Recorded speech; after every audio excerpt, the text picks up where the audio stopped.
The Wisconsin Badgers pull away with a dominating final 9 minutes to cover up some real defensive miscues earlier. We're going to break it down here live from the Kohl Center on Talkin Badgers. If I can hit the intro video. Okay, there we go.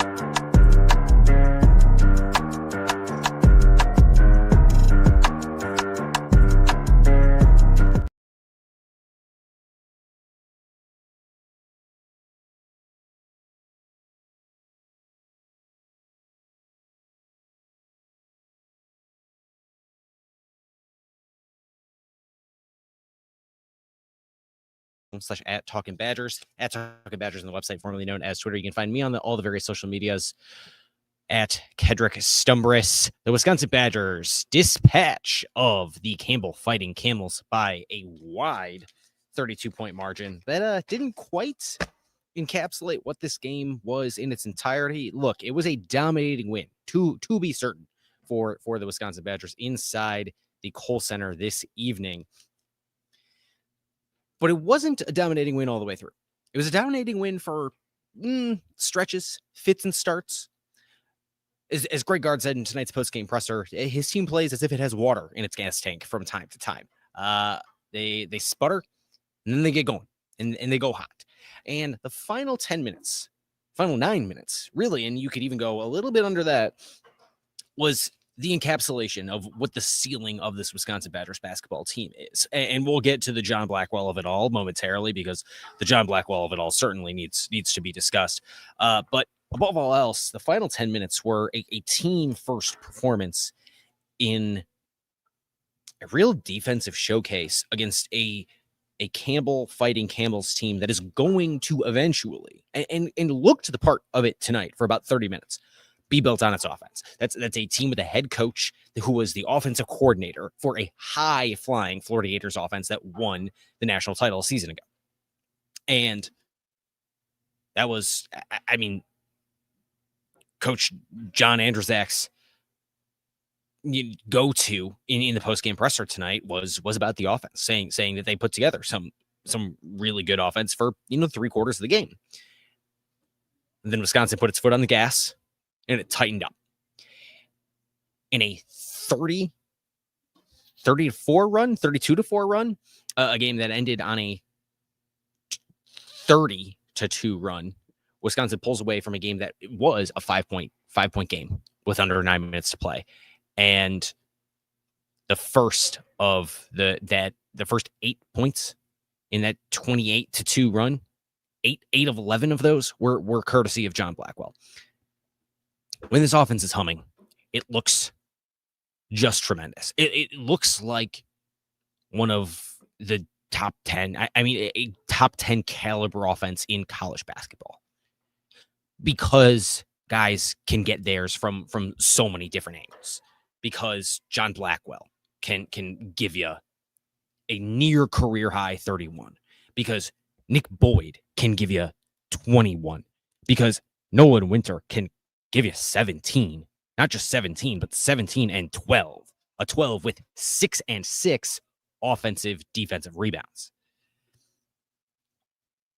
If Nick Boyd is running blobs to Andrew Rohde, and Rohde can get a defender out of his skis a little bit, thinking he's going to shoot the 3, and then take a baseline drive, that's tremendous. If Austin Rapp and Nolan Winter can continue working that high-low game that I think Wisconsin has been missing for years to take this offense to another level. There were at least 3 instances of a high-low game composed of some combination of Austin Rapp, Nolan Winter, Andrew Rohde. Twice between Rapp and Winter, and another time between Rohde and Winter, I believe it was, or Rohde and Rapp. Something that gives this just a little bit of a different angle. And it's John Blackwell, not only putting a guy nearly on the deck with a little bit of a shimmy at the perimeter, getting the ball as he gets a cross-court pass from Andrew Rohde from corner to corner. Then he drives. he draws in a lot of defenders. And then you get a Nolan Winter cutting down the middle of the lane, and Blackwell hits him on a night where Blackwell could have scored at will. On a night where you almost expected Blackwell to go up and try for a monster dunk, but the easier bucket was to Winter, and he made a spectacular decision in getting the bucket, getting the assist.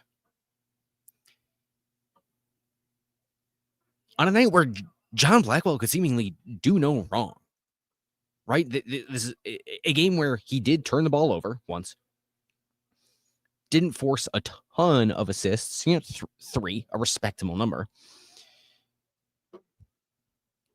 But even on his one missed free throw, Nolan Winter turns around, grabs the offensive rebound, kicks it back out to Rhodey for a 3. An and one bucket for John Blackwell turns into a 5-point possession for Wisconsin basketball. Those different looks, the transition looks that Nick Boyd can give you. Running in transition, driving hard to the hoop, kicking at times. Rhodey hitting open threes. He had 1 of 4. That one off the offensive rebound by Nolan Winter.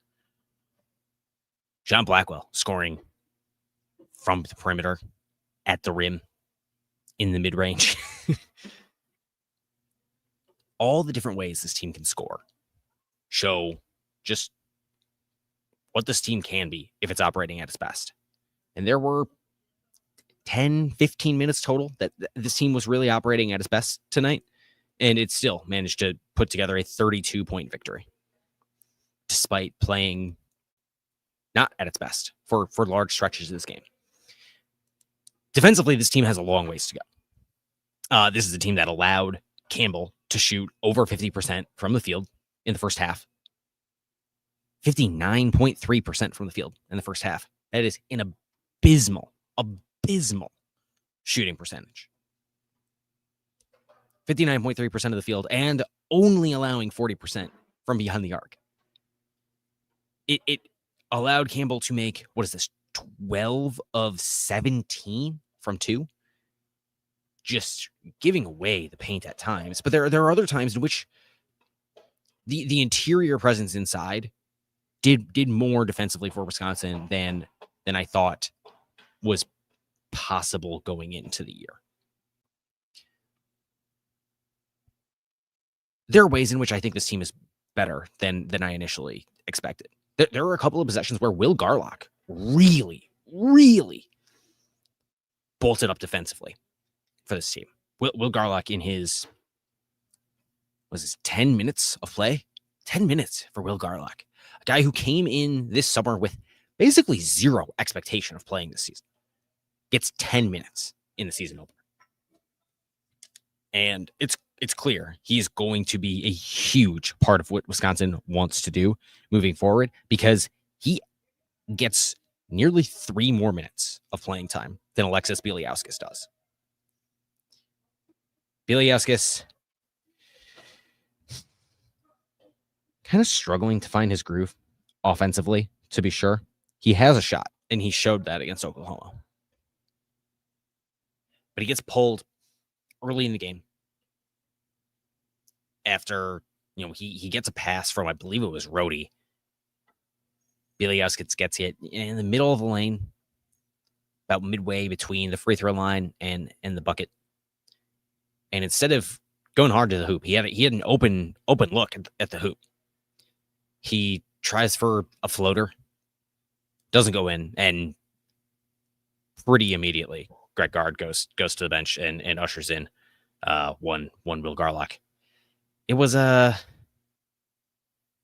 up and down game at best for Bieliauskas on a guy who I think this team is really going to need, as I mentioned in our previous show, in our kind of season preview show.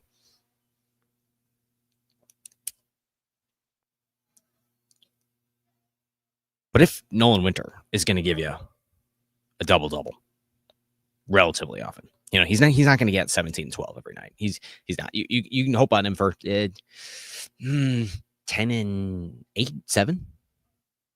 And that might be enough given the depth in the backcourt here for Wisconsin basketball.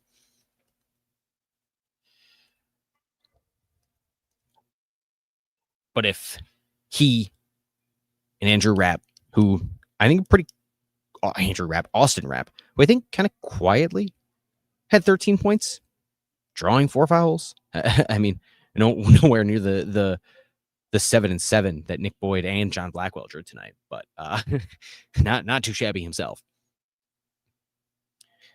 This team that kind of struggled at the free throw line in the exhibitions can put together a performance much like it did last season. I mean, 17-19 from the line tonight, and you can forgive John Blackwell for his one miss, like I mentioned. That ends up turning into a 5-point possession anyway. There's a lot to like here from this Wisconsin Badgers basketball team. Nick Boyd, his 21. That is second all-time among players debuting for Wisconsin basketball. Most points in a UW debut are 23 by John Tonje against the Holy Cross Crusaders a season ago. That is quite impressive. That's the most points in the UW debut since the year 2000, since not quite the turn of the century, but that's a little mathematical quibble that we can say for another time.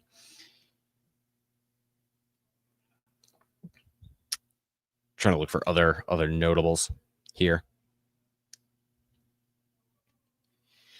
Wisconsin turned the ball over 9 times, and some of those were a little rough. There's just a full-on miscommunication pass by John Blackwell. Not good. But they only had 1 turnover in the final 11 and a half minutes.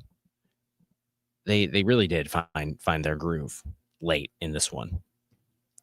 Wisconsin's 31-4 run to end the game. That's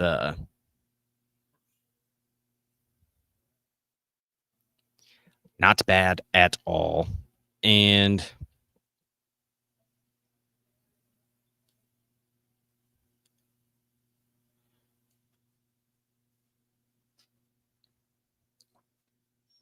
I think where this team has the best chance to excel going forward is that it has a lot of time to find its groove. Has a lot of time. Not so much time. They got about 2 weeks against less than national title caliber, March Madness caliber competition. They got about 2 weeks before they face BYU. It's 2 weeks, SIU, Edwardsville, and then they got to start worrying about BYU. I should so to say.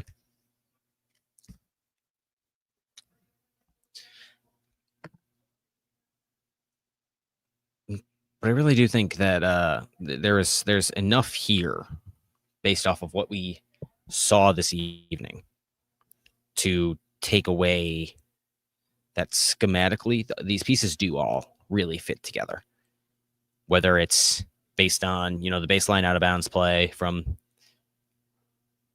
Boyd Girodi, whether it's the high-low, whether it's Winter grabbing offensive rebounds in back-to-back possessions, whether it's Wisconsin forcing turnovers on back-to-back-to-back possessions, whether it's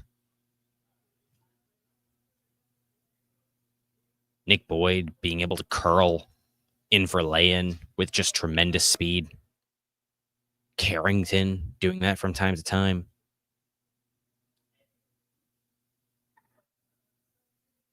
If it's Jack Janicki just making huge hustle plays, in 2 possessions, getting a steal, and then a steal and an offensive rebound that turns into an Austin Rapp bucket.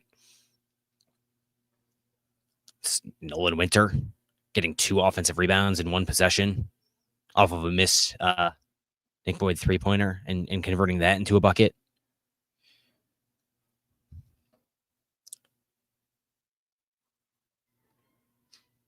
There's a lot to like tonight, even given miscues at times, even given the lack of connectedness on defense on occasion. There were some miscommunications even between Blackwell and Jack Janicki that twice led to pretty easy buckets, including a wide open three once. And I don't know how exactly to chalk that one up in terms of those are two guys that should not have those miscommunications, given that they have been playing together for as long as they have been playing together. It's not, miscommunications between Blackwell and Rapp, Blackwell and Rhodey, Janicki and Bieliauskas. Not these guys, but those communications were odd, a little concerning to me. And when I asked Greg Gard about it in the postgame presser tonight, I don't know that he had a perfect answer, but it was just like, the guys who've been here, they're in the right places more often than not. And they're working on getting the guys who haven't been here into the right places more often than not. But also mentioned, Rhodey is one of the guys who is in the right place more often than not. So there is a little bit of a built-in advantage of him, playing the Virginia Cavaliers type system, so to speak.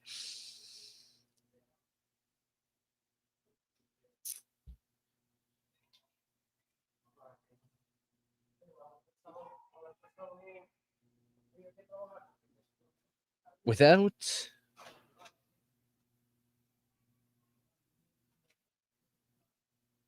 any other disastrous injuries, odd dismissals from the team, departures mid-season, this team looks the part of an NCAA tournament team, and one that has the potential to make a second weekend.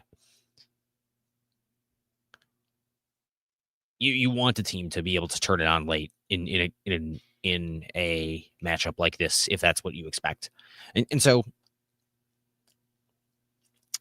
I think this team is has the juice based off of the two exhibitions. I think I expected things to be maybe a little bit worse tonight than what we saw. I certainly did not expect 31 points from John Blackwell. But if his NBA draft stock is going to be what I expect it to be at the end of the season, like I mentioned on the previous show, I think this is a season where John Blackwell leaves afterwards for the NBA draft. I expect that. And this is the kind of performance you if you're John Blackwell, you need to start with, if that's what's going to happen. So those are some real disheveled thoughts on the game tonight. We'll have more organized thoughts as we move forward into the week here on Talkin Badgers. But that's it for now. We'll try to hit a little bit of some thoughts coming out of Luke Fickell's presser yesterday, today, as you're hearing this live on youtube.com/@Talkin Badgers. But yesterday, if you were listening on the audio platform, we'll try to have some thoughts on that hitting your feed in short order as well, and any other Wisconsin football news as they come out of the bye week. And look, it's football, it's basketball. We got a little bit of both here for the next few weeks. So bear with us as we try to hit all we can, best we can, before we come back here to the Kohl Center on Friday evening to see the Wisconsin Badgers take on the Northern Illinois Huskies at 7:30 p.m. on Big Ten Network. Until then, for BadgerNotes.com, I am Kedrick Stumbris. You can find the show, Talkin Badgers, youtube.com/@Talkin Badgers, and the website formerly known as Twitter @Talkin Badgers, myself @Kedrick Stumbris on all the various social medias. Until we see you back here inside the Kohl Center at the end of the week, on